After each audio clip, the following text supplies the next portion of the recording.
Today we are changing the oil on our power unit. This is a maintenance item you want to do after the first 500 hours of operation. And then after that, it'll be every 3,000 to 4,000 hours. That just depends on what the typical operating parameters are for your pump. You can refer to the pump manual for more details on that. Here's what we'll need today. It's going to start with some wooden blocks so we can prop up our power unit so we can get beneath it. And then we'll need a 1/2-inch socket on a wrench with an extension. We've got a set of Allen keys, an oil drain pan, a funnel, 10W30 hydrocell oil, and optionally some 3/8 inner diameter tubing. First up, we'll access the top of our power unit. Let's confirm that the oil type printed on the label here on the top of our pump matches the oil that we have, 10W30, so we're good. Next, let's remove the oil fill cap. This will allow the oil to drain freely. Next, we'll use a 5/32 Allen key to remove these 4 screws that are holding our front cover on. This will give us access to our oil drain port.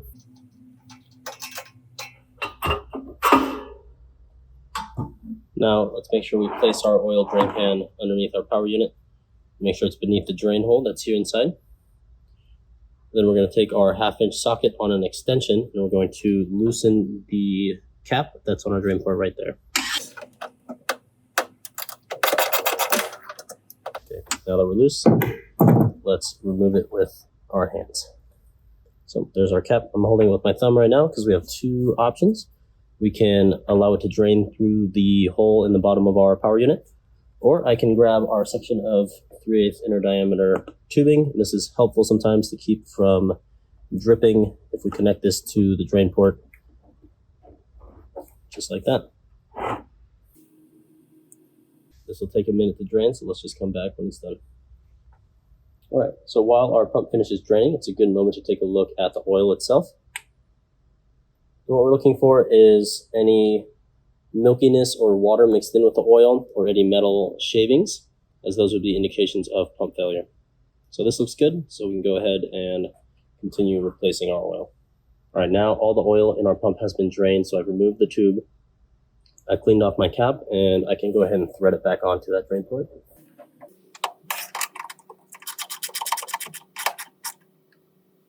Next, we'll be putting fresh oil into our hydrocell pump. We're going to put about 1 quart of oil in here. You'll know it's full when the oil level is about 1 inch below the oil port.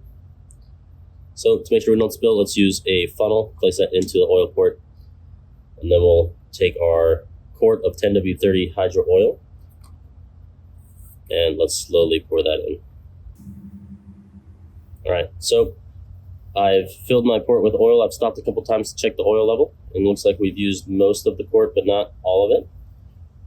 So now I can take my funnel out. We're going to double check one more time. Looks like our oil level is about 1 inch below the oil port, so that is good. We'll wipe any excess oil from the area, and now we can put our breather cap back on. All right, now we're going to reinstall our front cover here. Let's make sure the threaded inserts in these grooves are in the right position. If they happen to shift around or fall out, we can always reinstall them using our Allen key. We're going to put it through the hole on our threaded insert, and then just place 1/2 into the groove and then rock it in, just like that. And then just slide it until it's in the correct spot, and then now we can install our cover and thread those holes in. That is going to do it for our oil change on our power unit here. All that's left to do is reconnect this into our benchtop system. You'll notice some pressure fluctuations in the first 10 to 15 minutes. That is normal. The pump just needs to work out some air bubbles.